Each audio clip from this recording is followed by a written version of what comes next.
From Storm Tracker 6, this is Forecast First, sponsored by Auto Owners Insurance. Simple human sense. It is another incredibly hot and humid afternoon across mid-Michigan. Current temperatures already 88 degrees in Hillsdale and Jackson, 91 their current temperature in Adrian. We're at 88 degrees over in St. John's as well. They'll notice that we do have mostly sunny conditions across the area right now. There is some relief on the way. A couple of scattered rain showers developing to our west. We'll be moving in later on this afternoon, and as we hold on to the chance for precipitation throughout the rest of the work week, those rain showers also will help us to cool down. We'll have more details for you coming up in just a little bit. 6 News at Noon starts right now. WMMS is here for you, celebrating 75 years of bringing you the news with 6 News at Noon. President Trump is urging Israel to uphold a fragile ceasefire. It's our top story at noon. Thank you so much for joining us today. I'm Dalen Huff. The Trump administration helped broker the agreement between Israel and Iran. Natalie Brand is at the White House with more details. After announcing a ceasefire between Israel and Iran, President Trump used colorful language to express his frustration the two sides weren't following it. We basically have two countries that have been fighting so long and so hard that they don't know what the they're doing. Do you understand that? The president warning Israel not to drop any more bombs. As soon as we made the deal, they came out and they dropped a load of bombs, the likes of which I've never seen before. The biggest load that we've seen. I'm not happy with Israel. Ahead of the ceasefire, there are some attacks right now. We can hear them. Israeli defense forces say they struck targets in Tehran, killing hundreds of security forces.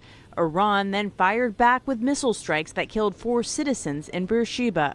After speaking with reporters and taking off from the White House, President Trump called Israel's Prime Minister Benjamin Netanyahu and then posted on social media, Israel is not going to attack Iran. The ceasefire is in effect. I wouldn't be prepared to write this truce off just yet. Retired General Frank McKenzie, the former head of Central Command, said the U.S. is working to learn more about the impact of its weekend airstrikes on Iran's nuclear program. We'll know in the days and weeks ahead if the Iranians were able to evacuate material before the strike. Despite the ceasefire, troops in the region are still on alert. This morning, the U.S. aircraft carrier, the Gerald Ford, left Virginia on a scheduled deployment to the Mediterranean, becoming the 3rd carrier group in the region.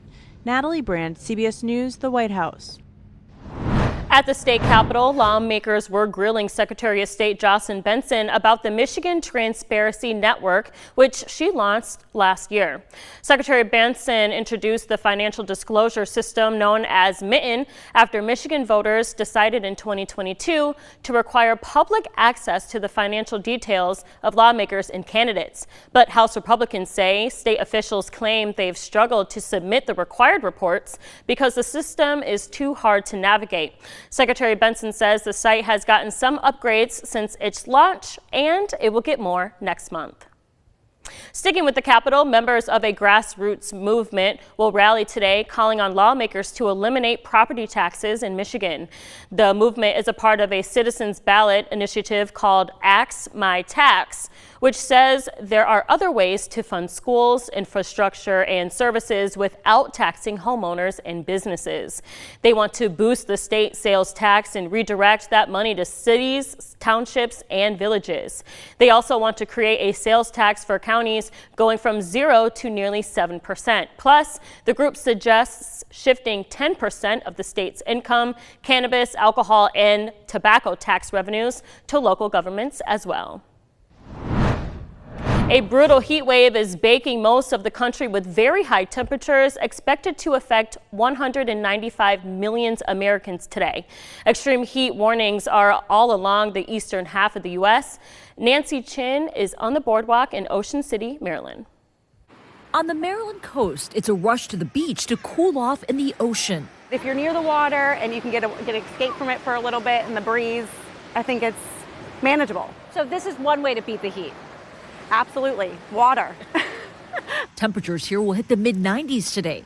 We spoke with Sergeant of Ocean City's Beach Patrol, Jamie Falcon, about the sweltering heat. When the weather is this hot, what kind of precautions do you and your team take?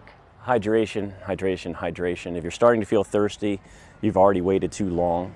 You need to In this kind of an environment, you should be drinking water like it's medicine. In Paterson, New Jersey, 5 people were hospitalized for dehydration at an outdoor high school graduation. It felt like 111 degrees outside. All power is off, and there are people who are feeling ill. Amtrak passengers in Baltimore say they were stuck in a tunnel for over an hour without air conditioning yesterday.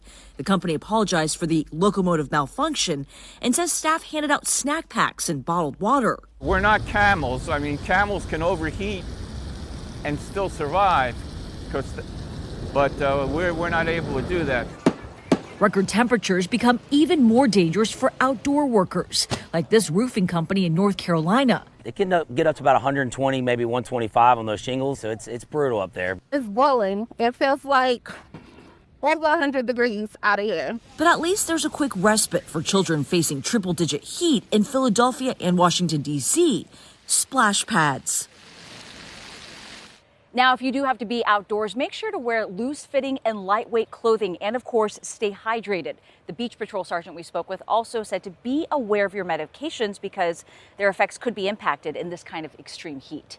Nancy Chen, CBS News, Ocean City, Maryland. Mid-Michigan will finally get some relief after days of blistering temperatures. That means this will be the last day for several communities providing cooling centers. This includes the city of Lansing. It issued a code red extreme weather plan last week, giving residents places to cool off at community centers like Letts, Foster, New Hope, and the Alfreda Schmidt Southside Community Centers. Advent House and Ministries and the Capital Area District Libraries are acting as cooling centers as well. The Code Red extreme weather plan remains in effect but will end at 8 o'clock tonight. East Lansing is also offering cooling centers at the Hannah Community Center and the East Lansing Public Library. They will also be available until tonight.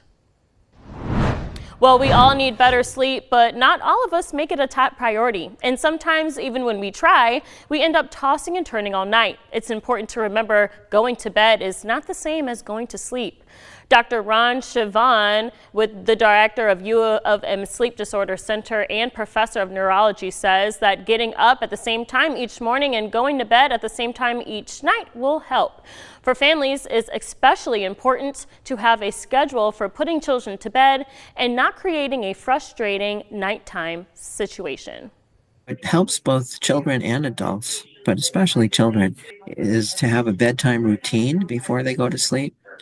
So if you watch a horror movie, until 8:30 with your children, and then you want them to go to sleep at 8:35, that's not going to work.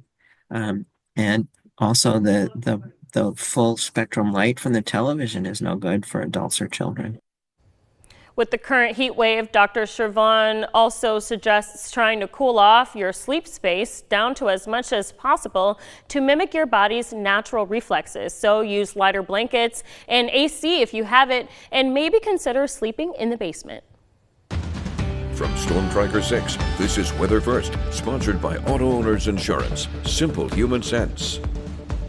Heat alerts are continuing across portions of mid-Michigan as we go throughout the rest of our Tuesday. Notice that we have heat advisories in Shiawassee County and all of our counties that are south of I-96. That heat advisory is expected to expire by the time we hit 8 o'clock this evening. At that same time, the extreme heat warnings that we have in effect for Branch and Hillsdale County will also be expiring. Now, we still have some incredibly hot and humid conditions in the forecast for today. Notice that's already the case outside this afternoon. We have widespread sunshine here in the city of Lansing. Temperatures 86 degrees. That heat index already at 90 this afternoon. Thankfully, we do have a relatively light breeze that will stay in place as we go throughout the rest of the day. Over in Grand Ledge, 87, but feeling like we're at 95 degrees. Those dew point temperatures currently sitting in the mid-70s. Notice that we do have a little bit more in the way of cloud cover over in Jackson. That heat index 90.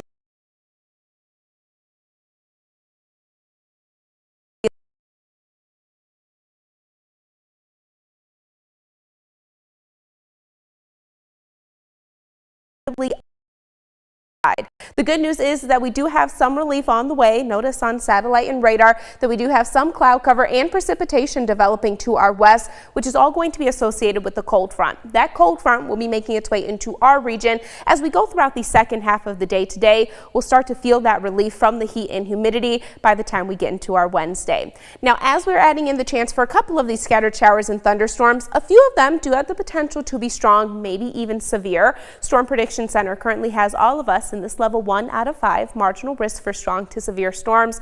My biggest concern going to be a couple of isolated strong wind gusts. It does look like any severe weather potential that we have is going to be incredibly isolated across our region. Notice on Precision Cast those scattered showers and thunderstorms beginning to develop right around 2-3 o'clock this afternoon.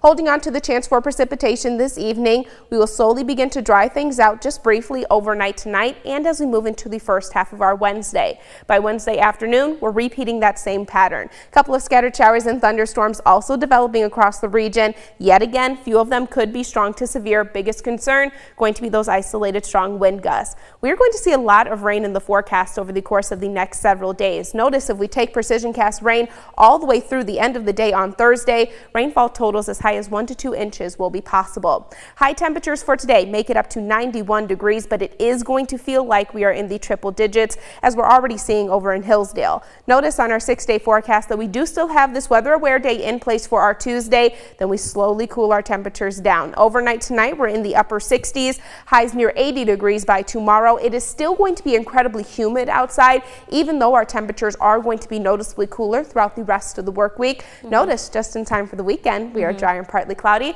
Back into the 80s though. I love that. Even though 80s is still pretty hot, at least it's a little cooler than 94. You know, it's not going to feel like 100 degrees by tomorrow, so any improvements we have are great. Awesome. Well, thank you so much, Kendall, for that update.